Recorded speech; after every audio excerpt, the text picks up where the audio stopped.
হাই everyone, আজি এয়া প্ৰথমতে বস্তু সোমাই আছোঁ কিয়নো ঘৰত যাব ওলাইছিলোঁ। যোৱাৰ আগতে এজনী ক্লায়েণ্টে ফোন কৰিছে যে আহোঁতে বস্তুখিনি লৈ আহিবা, হেয়াৰ কাট আৰু থ্ৰেডিং কৰিম বুলি। আৰু ইহঁতে একচুৱেলি মই যেতিয়াৰ পৰা কৰিছোঁ ইহঁতে বেলেগত নাযায় আৰু হোম ছাৰ্ভিচো মই দিওঁ কিছুমান, মানে যিখিনি দিব পৰা যায় সেইখিনি দিওঁ, কিয়নো কিছুমান সুবিধা ক্লায়েণ্টৰ ঘৰত নাথাকে।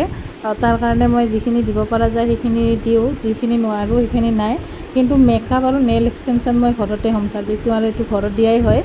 আৰু তাৰপিছতে আহোঁতে মোৰ ভণ্টি এজনী আছিলে, তাই আকৌ ঠাণ্ডা আৰু হেৰি আনিব দিছিলে, কেক আনিব দিছিলে, সেয়া লৈ আহিলোঁ। কিন্তু তাই কোকোকলা নাখায়, তাৰ কাৰণে মই এটা মেৰিণ্ডা লৈ আহিছোঁ। আহি গোটেইকেইজনীয়ে আড্ডা মাৰি কেনে খালোঁ।